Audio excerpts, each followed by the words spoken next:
Sir already అన్నీ చెప్పాడు. మీలో కష్టపడే తత్వం ఉంది, ఇంకా మంచి కష్టపడాలి. నేను ఒకటైతే బలంగా చెప్తాను ఎప్పుడు మీకు 10th క్లాస్ వాళ్ళకి, నాలెడ్జ్ ఎంతైతే ఇంపార్టెంటో దాంతోపాటు డిసిప్లిన్ అనేది చాలా ఇంపార్టెంట్.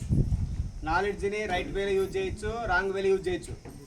అర్థమవుతుందా? రైట్ వేలో యూజ్ చేస్తే సొసైటీకి మనం ఉపయోగపడతాము, సొసైటీలో మనం మార్పు తీసుకొని వస్తాం. నాలెడ్జ్ని రాంగ్ వేలో యూజ్ చేశారనుకో అది డిస్ట్రక్షన్కి దారి తీస్తుందని చెప్పారు. ఓకేనా? మీకు నాలెడ్జ్ ఉంది, ఆ నాలెడ్జ్ని రైట్ టైంలో రైట్ ప్లేస్లో కరెక్ట్ రైట్ వేలోనే మనం యూజ్ చేయాలి. ఎటువంటి పరిస్థితుల్లో కూడా రాంగ్ వేలో యూజ్ చేయకూడదు. అర్థమవుతుందా? నాలెడ్జ్ వేరు, డిసిప్లిన్ వేరు. నేను చాలాసార్లు చెప్పాను మీకు ఆ విషయం. నాలెడ్జ్ని కరెక్ట్ పద్ధతిలోనే మనము యూజ్ చేయాలి, రాంగ్ మెథడ్లో మనం యూజ్ చేయకూడదు అని. అర్థమవుతుందా? Thank you for your valuable gift.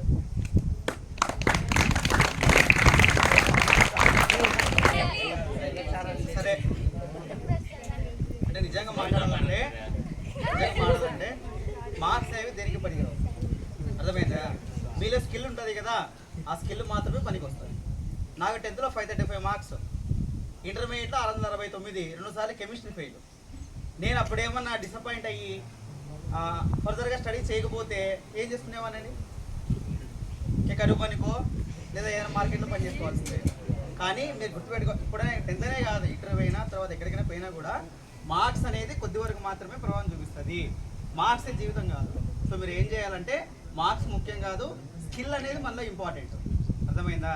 So స్కిల్ని పెంపొందించుకోండి, దానివల్ల ఆటోమేటిక్గా జీవితం అనేది మెరుగుపడుతుంది. రేపొద్దున మీరు ఇంటర్వ్యూస్ పోయినా కూడా మీ మార్క్స్ అది ఎవరు పట్టించుకోవడంలా, ఏం తీసుకుంటున్నారు?